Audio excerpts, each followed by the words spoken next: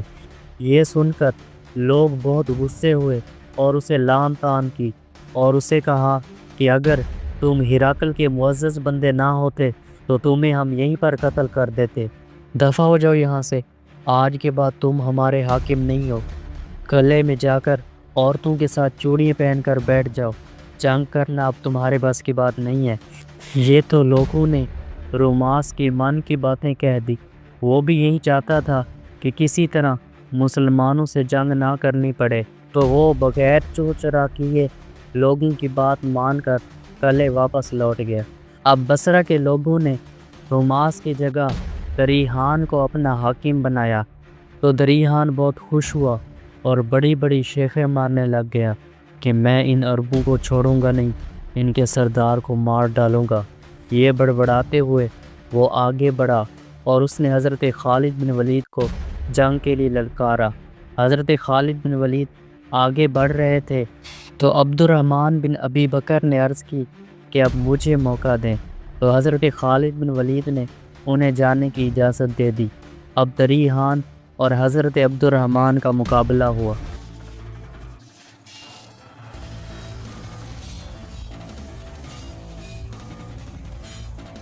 دونوں نے اپنی تلوار بازی کے جوہر دکھانے شروع کر دیے۔ ٹکر کا مقابلہ تھا، لڑتے لڑتے کافی دیر ہو گئی لیکن کوئی فیصلہ نہ ہوا۔ حضرت عبد الرحمن اس پر وار کرتے تو وہ آپ کے وار کو یا تو خالی پھیر دیتا یا ڈھال پر لے لیتا، اور حضرت عبد الرحمن بھی اس کے واروں کو یا تو خالی پھیر دیتے یا ڈھال پر لے لیتے تھے۔ اب حضرت عبد الرحمن نے اس پر سخت حملے کیے تو وہ آپ کے حملوں کو ڈھال پر روکتا رہا، لیکن حملوں کی شدت اتنا زیادہ تھی کہ اس کے پسینے چھوٹ گئے اور دل ہل گیا۔ اب اس کو اپنی موت نظر آنے لگ گئی تو وہ جلدی جلدی اپنا گھوڑا موڑ کر لشکر کی طرف بھاگ گیا۔ تو لوگوں نے پوچھا کیا بنا، تو ڈر کے مارے اس کی آواز بھی نہیں نکل رہی تھی اور وہ کانپ رہا تھا۔ یہ دیکھ کر تمام لوگ ڈر گئے۔ حضرت خالد بن ولید دور سے یہ منظر دیکھ رہے تھے۔ آپ نے جب دیکھا کہ لوگ ڈرے ہوئے ہیں تو آپ نے اپنے سارے لشکر کو ایک دم حملہ کرنے کا حکم دیا، تو مسلمان ایک دم رومیوں پر ٹوٹ پڑے۔ مسلمانوں نے بہت سارے رومیوں کو قتل کر دیا اور بہت سارے رومی قلعے میں بھاگے، اور ان کا سردار دریحان بھی قلعے میں بھاگ گیا اور قلعے کے دروازے بند کر دیے۔ حضرت خالد بن ولید اپنا لشکر لے کر اپنے کیمپس کی طرف واپس آئے۔ کچھ دیر بعد رات ہو گئی تو حضرت خالد بن ولید نے 100 مجاہدین کو کہا کہ تم نے رات کو پہرا دینا ہے۔ مجاہدین رات کو پہرا دے رہے تھے تو انہوں نے دیکھا کہ ایک شخص موٹا کمبل پہن کر مسلمانوں کی لشکر کی طرف بڑھ رہا ہے، تو انہوں نے اسے پکڑ لیا۔ تو اس نے کہا کہ میں بصرہ کا حاکم روماس ہوں اور حضرت خالد سے ملنا چاہتا ہوں۔ تو اس کو حضرت خالد کے پاس لایا گیا تو اس نے حضرت خالد سے کہا کہ میرا محل قلعے کی دیوار کے بالکل پاس ہے، تو میں نے اپنے نوکروں سے قلعے کی دیوار سے ایک چھوٹا سا راستہ بنوایا ہے اور میں خود اس راستے سے آیا ہوں۔ میں چاہتا ہوں کہ آپ اپنے 100 بھروسہ مند آدمی مجھے دیں اور میں انہیں قلعے میں داخل کروں گا، اور آپ اپنا لشکر لے کر قلعے کے صدر دروازے پر پہنچ جانا۔ یہ مجاہدین قلعے کا دروازہ اندر سے کھول دیں گے تو آپ لوگ قلعے میں داخل ہو جانا اور اس قلعے کو فتح کر لینا۔ تو حضرت خالد بن ولید نے حضرت عبد الرحمن بن ابی بکر کی لیڈرشپ میں روماس کے ساتھ 100 بندوں کو روانہ کیا۔ حضرت روماس ان 100 آدمیوں کو لے کر اس قلعے کی دیوار کے سوراخ سے اندر لے گئے اور اپنے محل میں لے گئے۔ وہاں جا کر اس نے مجاہدین کے لیے ہتھیاروں کا خزانہ کھول دیا اور اس نے تمام مجاہدین کو رومن لباس پہنا دیے۔ حضرت عبد الرحمن نے ان 100 مجاہدین کو 4 حصوں میں ڈیوائیڈ کیا اور انہیں قلعے کے 4 کونوں کی طرف روانہ کر دیا، اور فرمایا کہ جب تم تکبیر کی آواز سنو تو تم بھی اللہ اکبر کا نعرہ لگانا۔ اب حضرت رماس حضرت عبد الرحمن کو اس کمرے میں لے کر گئے جہاں دریحان اپنے وزراء سے مشورہ کر رہا تھا کہ کل مسلمانوں پر کس طرح حملہ کرنا چاہیے۔ حضرت رماس نے اپنا حلیہ چینج کیا ہوا تھا، تو دریحان نے حضرت رماس سے پوچھا تم کون ہو؟ تو حضرت رماس نے فرمایا میں راہب ہوں۔ اور اس نے کہا تمہارے ساتھ جو آدمی ہے یہ کون ہے؟ تو حضرت رماس نے فرمایا یہ تمہارا بہت بڑا فین ہے اور تم سے ملنا چاہتا ہے۔ تو دریحان نے کہا اس کا تعارف؟ تو حضرت رماس نے فرمایا یہ حضرت عبد الرحمن بن ابی بکر ہیں جو تمہاری روح کو جہنم میں پہنچانے کے لیے آئے ہیں۔ یہ سن کر دریحان بہت غصے ہوا اور وہ اپنی تلوار نکالنے لگا، لیکن حضرت عبد الرحمن نے اس کا سر قلم کر دیا۔ اب وہاں پر بیٹھے ہوئے سارے لوگ حضرت عبد الرحمن کی طرف لپکے تو حضرت عبد الرحمن نے اللہ اکبر کا نعرہ لگایا۔ جب مجاہدین نے اللہ اکبر کی آواز سنی تو تمام مجاہدین نے اللہ اکبر کا نعرہ لگایا، تو قلعے کے چاروں کونوں سے اللہ اکبر کے نعرے کی آواز بلند ہوئی۔ جب لوگوں نے سنا کہ چاروں طرف سے اللہ اکبر کے نعرے کی آواز آ رہی ہے تو انہوں نے سمجھا کہ مسلمانوں کا لشکر قلعے میں گھس آیا ہے، تو وہ حضرت عبد الرحمن کو چھوڑ کر اپنی جان بچانے کے لیے باہر کی طرف بھاگے، اور مجاہدین جلدی سے قلعے کے صدر دروازے تک پہنچے اور دروازے کو کھول دیا۔ تو حضرت خالد بن ولید اپنا لشکر لے کر قلعے میں داخل ہوئے اور رومیوں کا قتل عام کرنا شروع کر دیا۔ تھوڑی دیر بعد بچے، بوڑھے، عورتیں لفون لفون کہنے لگ گئے۔ تو حضرت خالد نے فرمایا یہ کیا کہہ رہے ہیں؟ تو بتایا گیا یہ کہہ رہے ہیں کہ ہمیں امان دے دو، ہمیں امان دے دو۔ تو حضرت خالد بن ولید نے مجاہدین کو حملہ کرنے سے روک دیا اور بقیہ ساری رات سب نے سکون سے گزاری۔ اگلے دن رومنز عوام نے حضرت خالد بن ولید سے کہا کہ ہمیں آپ لوگوں سے جنگ نہیں کرنی چاہیے تھی، ہمیں پہلے ہی اپنا قلعہ آپ لوگوں کے حوالے کر دینا چاہیے تھا۔ تو حضرت خالد بن ولید نے فرمایا اللہ پاک کا حکم نہیں ٹلتا، اللہ پاک کا حکم ہو کر ہی رہتا ہے۔ تو انہوں نے کہا یہ بتائیں یہ قلعہ آپ نے فتح کیسے کیا، حالانکہ یہ تو اتنا مضبوط قلعہ ہے؟ تو حضرت خالد بن ولید نے حضرت رماس کا نام نہ لیا اور بات سنی انسنی کر دی، لیکن حضرت رماس نے کہا کہ میں ان کو قلعے کے اندر لے کر آیا تھا کیونکہ میں مسلمان ہو گیا ہوں، تم سارے گواہ ہو جاؤ، اشہد ان لا الہ الا اللہ و اشہد ان محمد عبدہ و رسولہ۔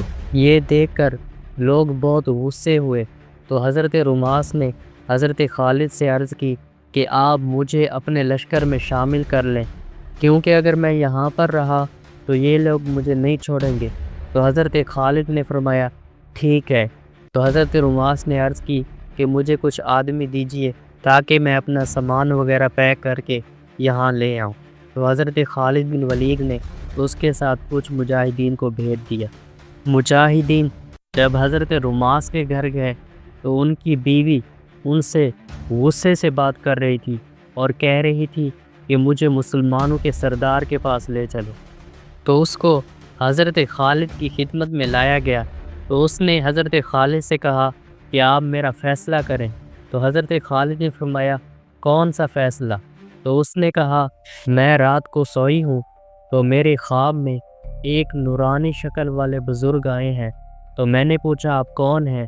انہوں نے کہا میں مسلمانوں کا نبی حضرت محمد ہوں صلی اللہ تعالیٰ علیہ وسلم، اور انہوں نے مجھے اسلام کی دعوت دی اور میں نے اسلام قبول کر لیا، اور انہوں نے مجھے 2 صورتیں بھی سکھائی۔ اب میں مسلمان ہو گئی ہوں اور میرا یہ شوہر رماس عیسائی ہے، اسے کہیں یا تو مسلمان ہو جائے یا مجھے چھوڑ دے۔ تو حضرت خالد بن ولید مسکرانے لگے اور فرمایا یہ تو تم سے پہلے مسلمان ہو چکے ہیں۔ اور حضرت خالد بن ولید نے اس عورت سے کہا کہ حضور علیہ الصلوۃ والسلام نے تمہیں جو 2 صورتیں سکھائی ہیں وہ سناؤ۔ تو اس نے سورہ فاتحہ اور سورہ اخلاص سنا دی۔ اب تک مسلمانوں نے ارکا، سخنہ، تدمر، حران اور بصرہ کو فتح کر لیا تھا۔ اب آگے رومن امپائر کی ایک بہت ہی اہم سٹی کی باری تھی، دمشق۔